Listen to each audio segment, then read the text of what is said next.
warahmatullahi wabarakatuh. Perkenalkan, nama saya Ovagina Apriana, NIM 431141927 dari Robel Kimia 19A, Kimia FMIPA UNES. Jadi pada kesempatan kali ini kita akan belajar mengenai fenomena permukaan. Nah, untuk lebih jelasnya, yuk kita simak penjelasan berikut ini. Check it out.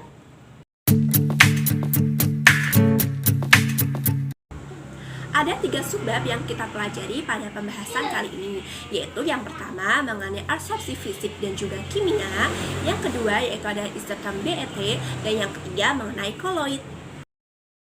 Pada pembahasan yang pertama, kita akan membahas mengenai absorpsi fisik dan kimia. Absorpsi secara fisika terjadi jika interaksi antara adsorbat dan permukaan merupakan interaksi van der Waals. Pada absorpsi secara fisik ini, adsorbat terikat secara lemah dan panas absorpsinya rendah, hanya sekitar beberapa kilojoule saja, serta ada di sekitar panas vaporisasi adsorbat. Bila T naik, maka jumlah adsorbat yang menempel akan berkurang. Sedangkan absorpsi secara kimia atau biasa disebut dengan kemisopsi terjadi apabila molekul terabsorb bereaksi secara kimia dengan permukaan, sebab terjadi pemutusan ikatan kimia dan pembentukan ikatan baru. Panas absorpsi yang timbul nilainya hampir sama dengan panas reaksi kimia, dari beberapa kilojoule sampai plus minus 400 kilojoule. Kemisopsi ini tidak sampai melampaui pembentukan monolayer di permukaan. Oleh karena itu, Isotten-Langmuir paling sesuai untuk menginterpretasikan data. Dalam Isotten-Langmuir, panas absorpsi tidak tergantung pada fraksi permukaan yang tertutup. Bila panas absorpsi tergantung pada fraksi permukaan yang tertutup, maka harus digunakan isoterm yang lain. Pada pembahasan yang kedua, kita akan membahas mengenai isotom BET atau Brennauer, Emmet, dan Teller. Brennauer, Emmet, dan Teller telah membuat model untuk absorpsi multilayer. Mereka berasumsi bahwa langkah pertama di dalam absorpsi yaitu seperti digambarkan pada persamaan yang tertera di layar, yaitu A pada keadaan gas plus S akan menjadi AS dengan persamaan seperti pada di layar, yaitu K1 sama dengan θ1 per θ V dikali P, di mana K1 sama dengan konstanta keseimbangan. Kemudian θ1 yaitu adalah fraksi dari situs permukaan yang terisi molekul tunggal. Kemudian ada θV yaitu fraksi dari situs kosong. Bila tidak ada hal lain yang terjadi, maka persamaan ini akan menjadi Isotten-Langmuir. Selanjutnya, mereka berasumsi bahwa molekul-molekul tambahan menduduki puncak salah satu yang lain, membentuk multilayer. Mereka menginterpretasikan prosesnya seperti reaksi kimia berurutan, masing-masing dengan konstanta keseimbangan yang berikatan, seperti tertera pada layar, yaitu di mana pada notasi A3S menunjukkan situs permukaan memiliki 3 tampak molekul A di atasnya. θ1 adalah fraksi dari situs yang ditempati molekul A setinggi 1 lapis. Kemudian interaksi antara molekul A pertama dengan situs permukaan adalah unik, bergantung pada perilaku tertentu dari molekul A dan permukaan. Tetapi, sewaktu molekul A kedua menduduki molekul A yang pertama, interaksinya tidak jauh berbeda dari interaksi 2 molekul A dalam cairan. Hal yang sama berlaku juga saat molekul 3 menduduki molekul kedua, sehingga semua proses ini, kecuali yang pertama, dapat dipandang sebagai proses peleburan, sehingga memiliki konstanta keseimbangan yang sama, yaitu K. Pada pembahasan yang ketiga, kita akan bahas mengenai koloid.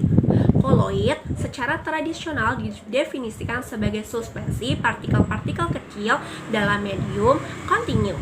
Karena kemampuannya menghamburkan cahaya dan berkurangnya tekanan osmotik, partikel ini diakui lebih besar dibanding molekul kecil sederhana seperti air, alkohol atau benzina, dan garam-garam sederhana seperti NaCl. Diasumsikan bahwa partikel-partikel tersebut mengumpul terdiri dari kumpulan-kumpulan molekul kecil yang bersama-sama dalam keadaan menggerombol, berbeda dengan keadaan kristal biasa. Sekarang diketahui bahwa banyak dari kumpulan-kumpulan partikel ini pada kenyataannya adalah molekul tunggal yang memiliki massa molar yang tinggi. Batas ukurannya sulit ditentukan, tetapi bila partikel-partikel terdispersi tersebut berukuran antara 1 mikrometer atau 1 nanometer, kemungkinannya sistemnya adalah dispersi koloid. Secara klasik, koloid dapat diklasifikasikan menjadi 2 kelompok. Yang pertama ada liofolik atau biasa disebut dengan gel. Yang kedua ada liofobik, juga disebut dengan sol. Nah, kita akan membahas secara singkat apa itu liofobik dan apa itu liofobik. Koloid lifofilik. Koloid lifofilik ini adalah larutan yang berisi dispersi molekul-molekul tunggal. Umumnya adalah polimer-polimer pendek atau yang lain.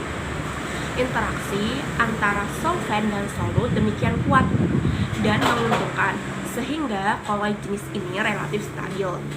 Tipe dari koloid jenis ini yaitu adalah protein, khususnya gelatin atau pati dalam air, karet dalam benzena, dan selulosa nitrat atau selulosa asetat dalam aseton.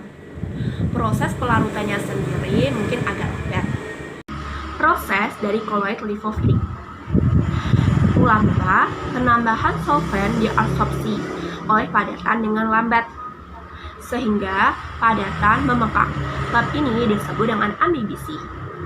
Kemudian, penambahan solvent yang disertai pengadukan akan mendistribusikan solvent solut secara seragam. Pada kasus gelatin, proses pelarutan dicapai dengan menaikkan temperatur. Kemudian, sewaktu larutan mendingin, akan terbentuk kerangka jaringan yang merupakan belitan-belitan dari molekul protein yang panjang, dengan banyak ruang-ruang terbuka antara molekul-molekul. Adanya protein akan menginduksi beberapa struktur dalam air yang secara fisik terperangkap di dalam interstisi jaringan menghasilkan gel. Penambahan sejumlah garam ke dalam gel hidrofilik akan mengendalikan protein. Selanjutnya yaitu adalah koloid lifofobik. Koloid lifofobik adalah zat yang kelarutannya rendah di dalam medium pendispersi. Koloid lifofobik biasanya mengumpul, merupakan kumpulan dari molekul-molekul kecil, atau jika molekulnya kompleks, mereka terdiri dari satuan-satuan formula dalam jumlah yang agak besar. Dispersi liofobik dapat dibuat dengan menggerinda padatan dengan medium dispersinya di dalam suatu lempeng atau ball mill, sehingga padatan tersebut menjadi koloid. Kurang lebih ukurannya itu adalah 1 mikrometer.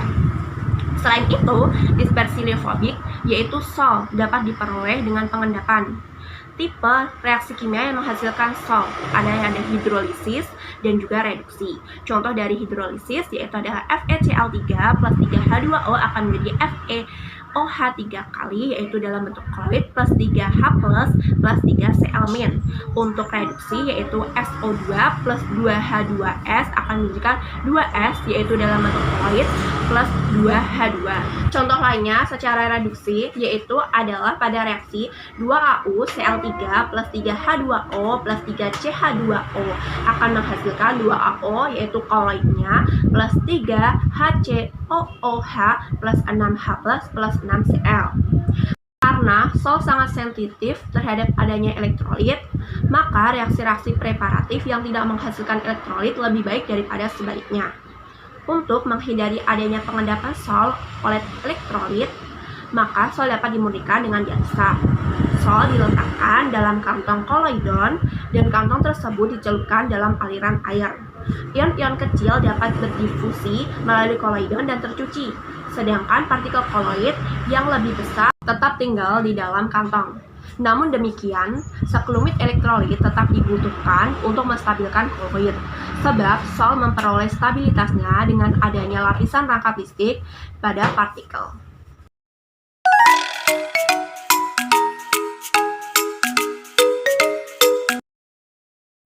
Sekian pembahasan kita mengenai fenomena permukaan. Kurang lebihnya mohon maaf, semoga bermanfaat. Terima kasih. Wassalamualaikum warahmatullahi wabarakatuh.